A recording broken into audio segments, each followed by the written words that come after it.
So it's summertime, and as you all know, a summer bop is what we're all looking for. That one song that you can turn on in the car every time you get in the car and it's hitting. We love them.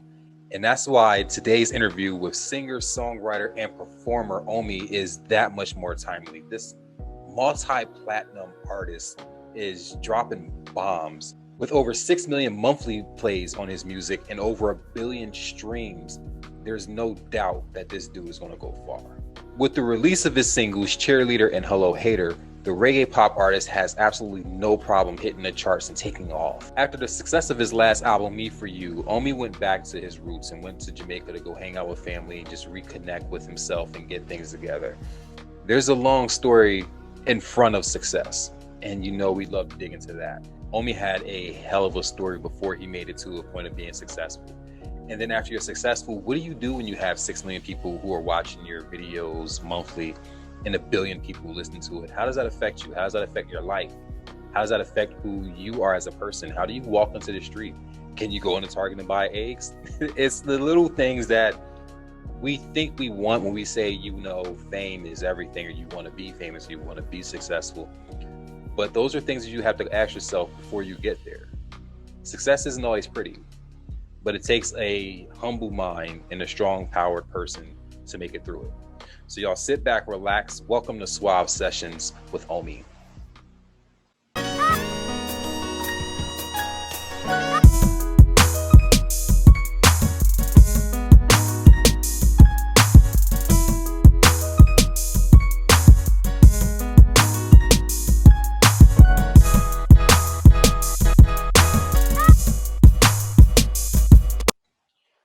All right, so before we jump into the interview, we got to get popping with a lot of the business stuff. So in the meantime, while we're getting that situated, make sure you guys are subscribing to the magazine. Make sure you subscribe. Make sure you hit that like button. Turn your notifications on so that you can see when we post new videos, new content.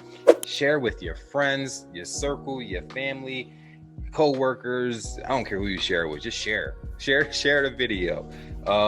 Share other videos, watch other videos, and leave comments, man. Let us know what you guys think about the interview, about other interviews, what kind of direction you want us to go into. If you are enjoying what you're watching thus far, all those things are important because we want to make sure that we're giving you the content that you're looking for. The magazine does have a mobile application. Check that out on both Android and Apple platforms. Check out our podcast on all streaming networks under Suave Sessions. You'll be able to find it there. And we will definitely make sure that we continue rocking with you guys with a lot of content, a lot of dope interviews. There's a lot of really cool stuff coming up. So, all that said, let's get to it. All right. So, how were you introduced to music? Well, I'm from Jamaica. Jamaica is a very musical island. We have so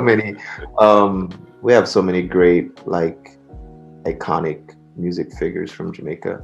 It's hard not to be influenced in some way, shape, or form. Also, my dad was a singer-songwriter.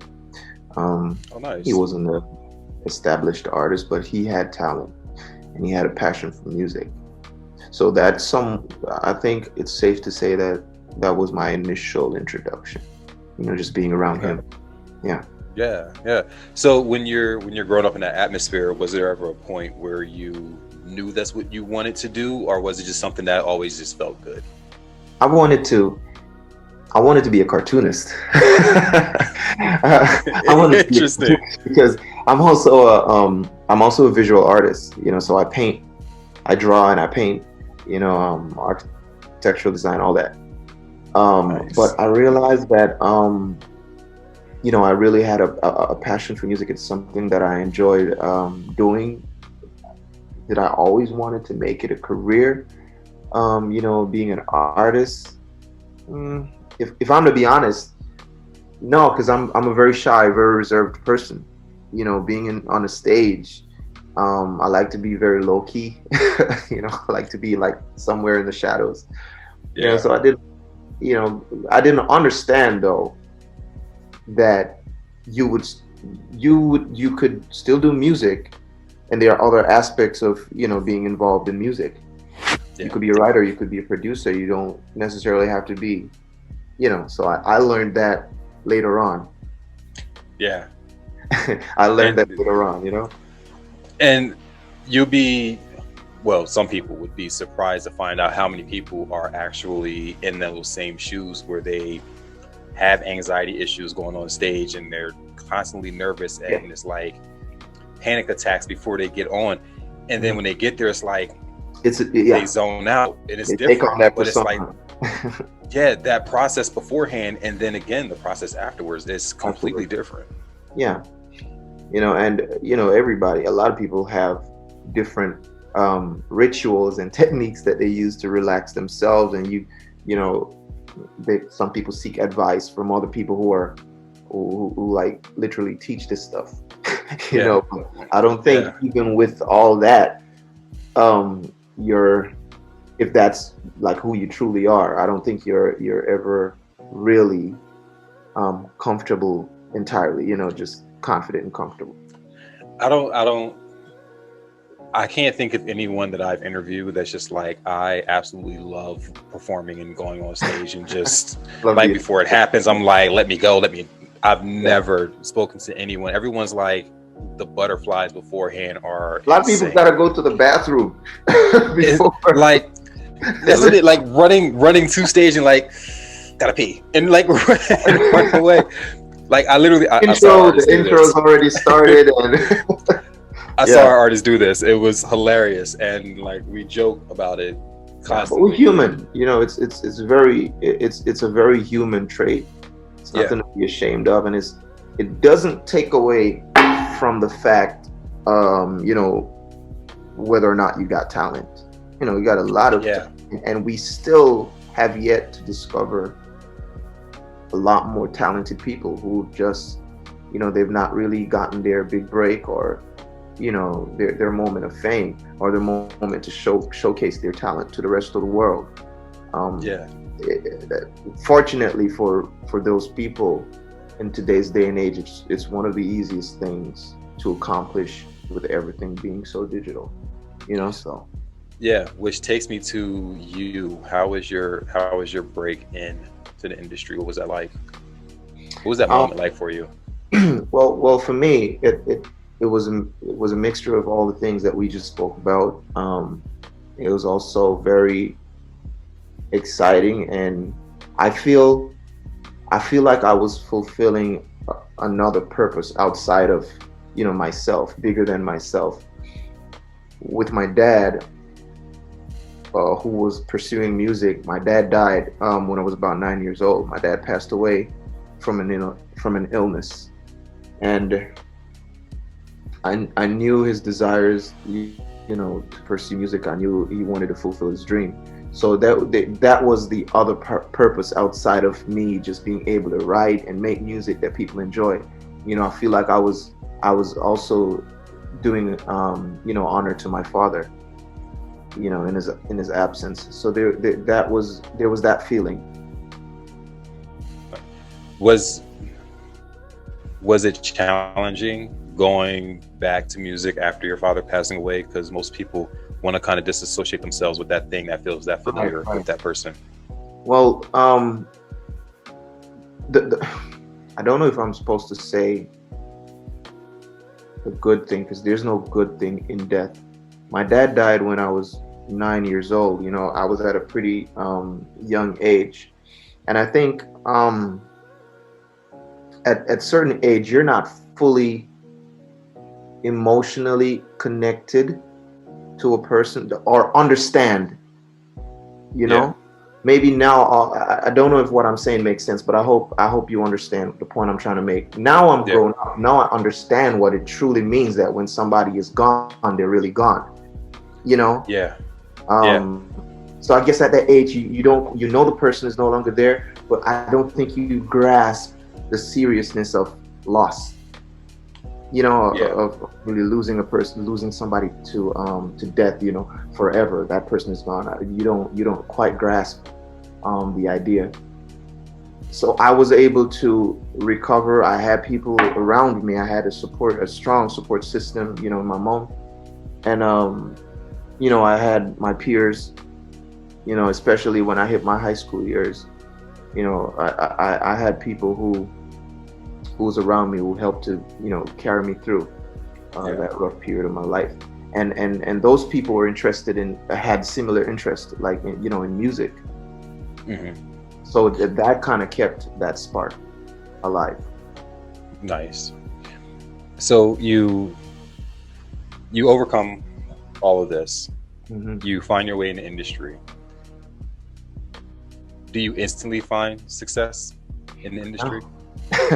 No. No. And that's what a lot of people need to understand. Like, music is one of those. Like, we were having a discussion. Producer, a friend of mine. We were in the studio and we were producing, and we were like, "Yo, isn't it weird how we put all this work in a track, in a song, in a production, an album, whatever. But we're here, we're toiling away, we're doing all this hard work, only to present it to somebody who's gonna be like, yeah, I like it, or I don't like it, that's crap. Only for that one moment. All this hard work is only for that one moment, for somebody to determine whether or not your work is garbage or it's something they would buy. And they're like, yo, it's so tricky because the song that you probably think is the one is not the one. And the one... It's always the one that you never expect someone to be like, this is amazing. The one you didn't finish. It's like, that? The one that you probably have to repeat the first verse. Right. Because you just didn't finish it. And you want that one? Wow. And that's the amazing thing about music. You never know what's going to be a hit and what's going to be a flop. There's some that has the hit factor. It's there in terms of quality of production. You're confident, and oftentimes you're probably right. It does turn out to be a hit, but in a lot of other instances, there's and you go through this phase, and sometimes this cycle repeats itself. Sometimes it happens at the beginning of your career, or you might just struck gold at the first instant, like the very first thing you put out, and then you got a dry spell, you got a drought period, you got writer's block, you got a time where artists decide that they want to raise a family, they want to take some time out to discover other things about themselves, and you go through these different phases. But to the fans, they want consistency. They want to always see you. They always, I get it. Now, yeah, and it's weird because it's, again, you come from the hustle and the struggle and the grind of trying to find like that thing that sticks. Mm-hmm. And then it sticks. And life changes. Like, we all think we're ready for fame, but you're not sure what that's going to look like until it actually happens. What it's going to be like, exactly, because everybody's story is different. Like, I just saw on my Instagram, Justin Bieber, he was like politely, asking a group of fans, not to come to his home. This is his home, and he was just respectfully, asking them, please, don't show up at my home. Just have some respect. And I do understand where he's coming from. I do understand because, in their minds, oh, we're just showing you love. And you should be grateful that we're showing you love. But what you need to understand is that a lot of us don't even want our bosses calling us after we leave work. Like, no. Like, yo, let that shit stay until 8 a.m. tomorrow morning. Like, is it an emergency? No. Dude, yeah, no, calling me. Yeah, don't call me unless don't call me. Yeah, I clocked out. So literally. Yeah, so it's the same. Yes, it's a career, and it is very, being a public figure. It comes with that lack of privacy, and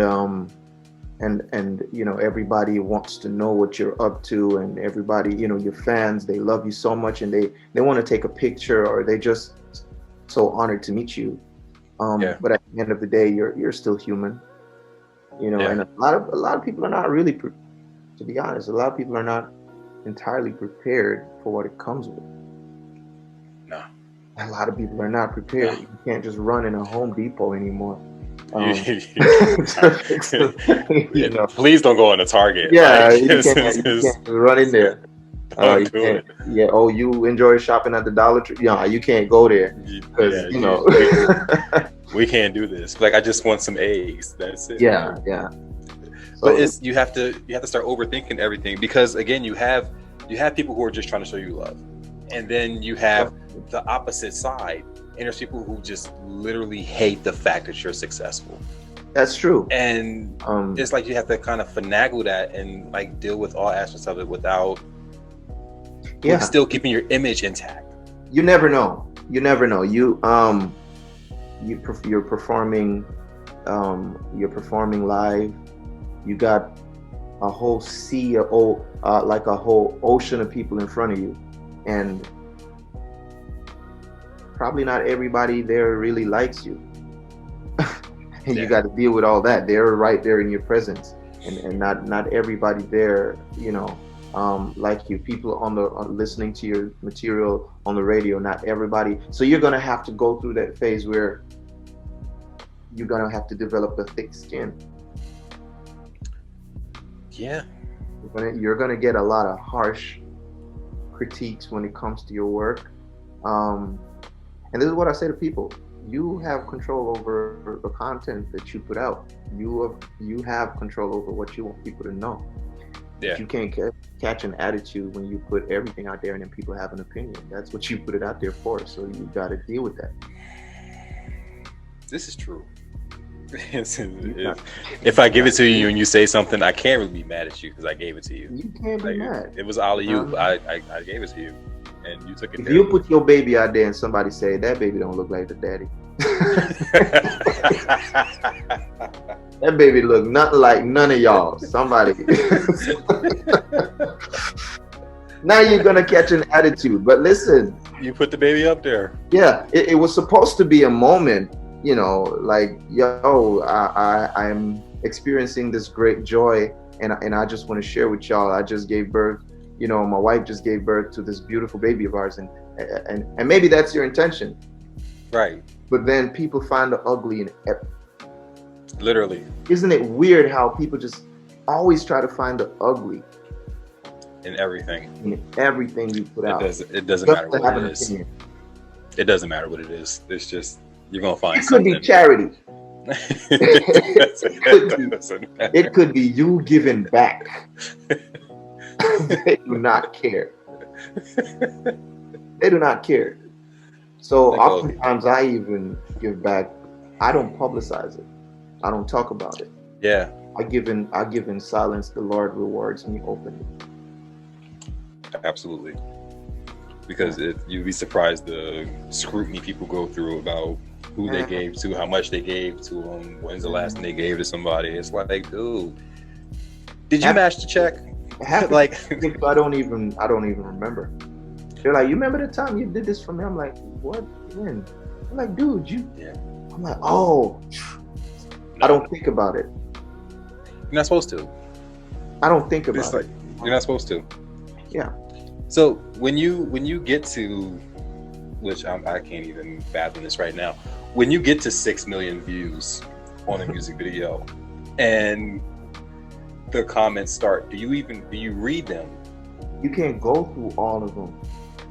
That's 6 million people. Probably just dropped a comment on your You know what they say about us black people in reading? Like one comment, 2, 3, I'm done. Okay, they like it. I mean, I figure, like, I order stuff that I'm supposed to put together, and the manual is there, and I just sit there and figure it out. Look at it. Be like, yeah, there's no way this washer goes like, on this why is the thing all put together, but there's 100 screws here still? like think there's drawers on backwards. Yeah. Like, it's just, yeah.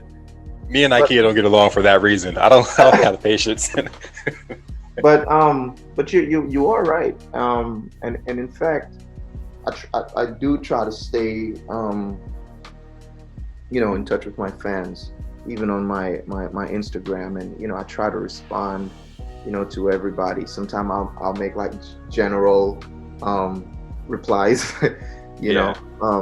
but for the most part I try to go through that. But if you think about the hours we have in a day, the amount of hours we have in a day, to be able to put in the work required to have like substantial materials to put out, I won't be on Instagram just putting anything out. Yeah.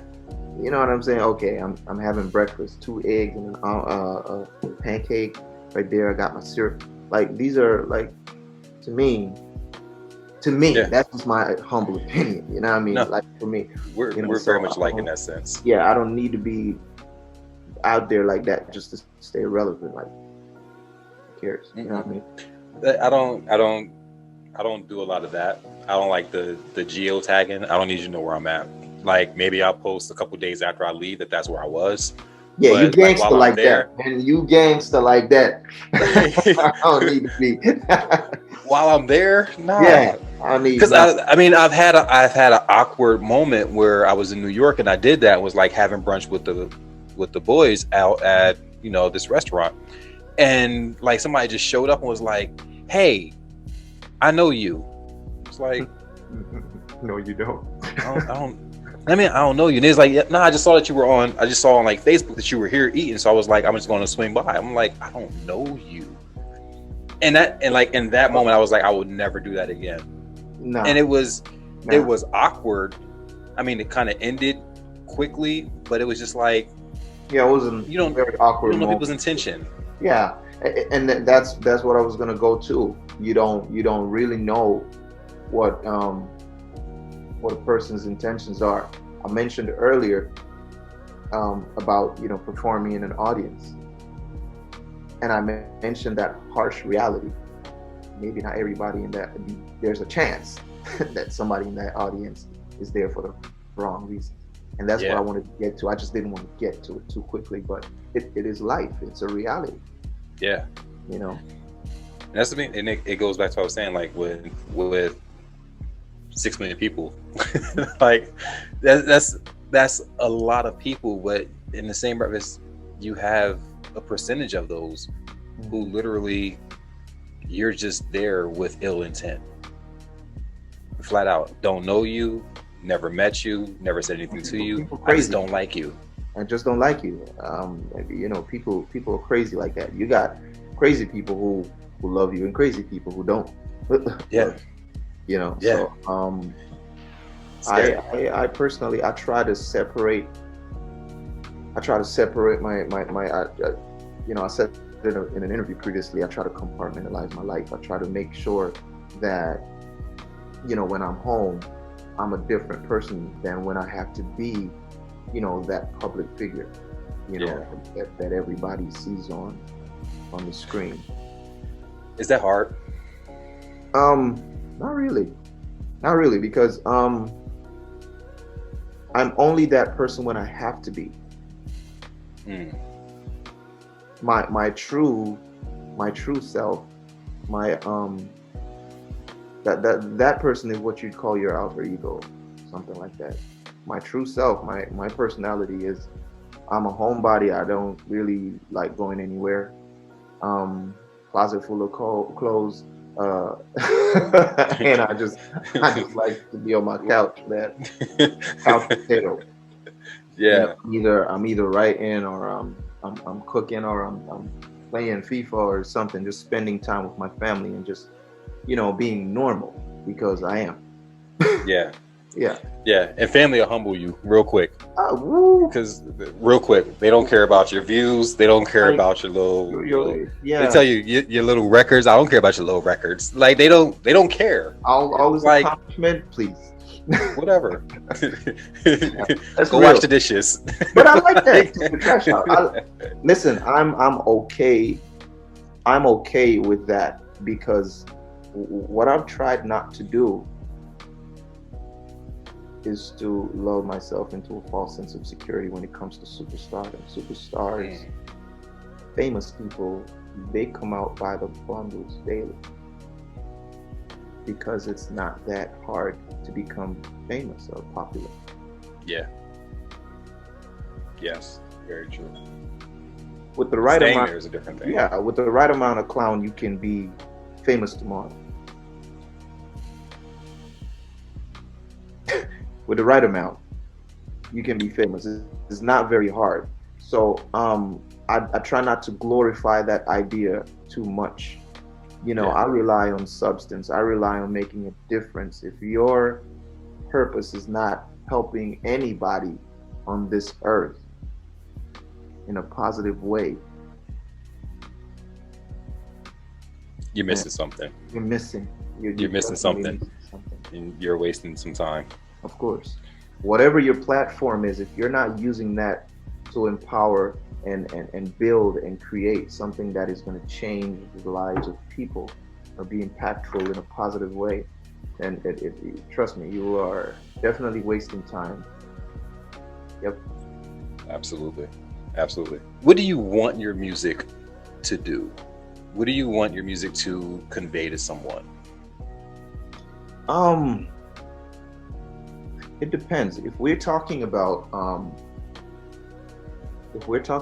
the brand OMI, you know, I'm known for a certain type of music, but I would love for the opportunity to express myself in other musical forms, you know, and it's good that I'm also a writer, you know, and I also produce music because not everything that I write, I'll be the one singing it. Mm-hmm. You know what I'm saying? But at least even if another artist is performing, there's still a part of me coming out. Yeah. In that expression, you know, and it's like living vicariously through different people, and you know, your work just getting out there, coming from, you know, different voices and expressions and feel, and you know, and that's how I would want my music to be delivered to the world. You know, that's the impact that I want to have. Just to Nice. be my music to be basically, you know, coming from different culture, different viewpoints, different, just to hear a little bit of me. You know. Nice. What's next for you? For me, I'm just here putting in the work. I've been doing a lot of you know, collaborations and you know, recording new music. Gearing up for the summer, I've released some new songs over the period of about, you know, 6 to 8 weeks already. We've been releasing new music. I think we're going to be maybe about 5 by the end of summer. New releases, and I'm really looking forward to see how these are received.